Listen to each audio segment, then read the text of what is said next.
Let's take a look at replacing the ignition coil on a 2003 Ford Escape 3-liter engine.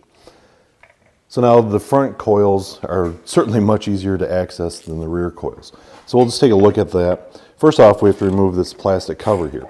So I'm gonna use an 8mm socket with an extension and a 1/4-inch ratchet.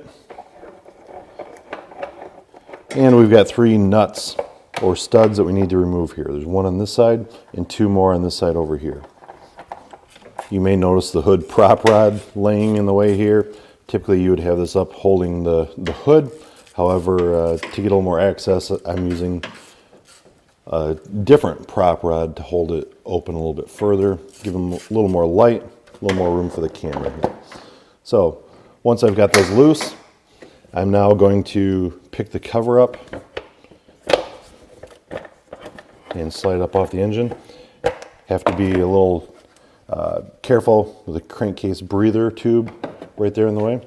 But what that's going to do now is expose all of our ignition coils here.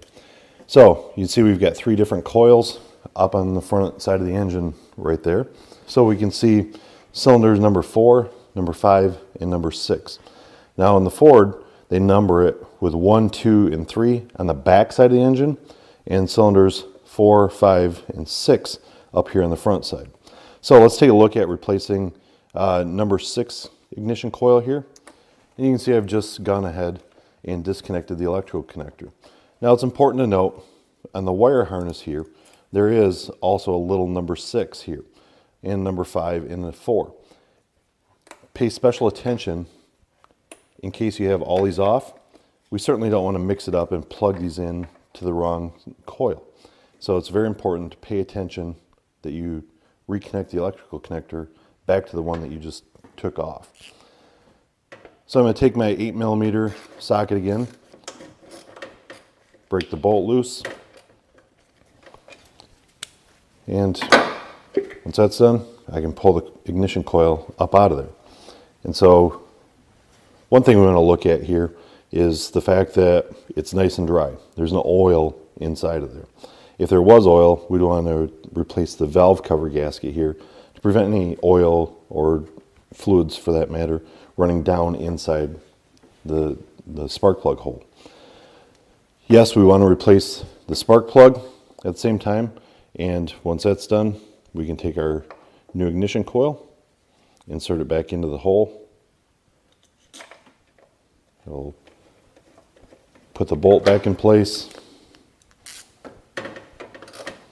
There, once I get this tightened back in place, I can now go ahead and make my electrical connection. And if we look over at the rest of the engine here, you can see, remember I told you the cylinders 4, 5, and 6. Now if you want to replace the coils for cylinders 1, 2, or 3, we're going to have to remove the upper intake plenum here. In order to do that, we're going to want to remove the throttle cables. There's several bolts holding the plenum in place here, several more vacuum lines, the EGR tube. If you're questioning how that comes apart, take a look at our video on how to replace the EGR valve itself. It shows you how to remove this. We're going to want to remove the air intake duct here, and there's several brackets along the back side of the intake. Once that comes up, the plenum comes out of the way, and it gives you easy access to those 3 ignition coils on the back side. When you're going to reassemble it, it's a very good idea to replace the O-rings here, or the seals for the plenum. There's 1 for each cylinder. So it's always a good idea to install the new seals. With that, make sure you have no vacuum leaks when you bolt it back together. Also, if you're going in here and replacing 1 ignition coil, it's not a bad idea to go to the other coils and replace the boots. Now you can see the boot here.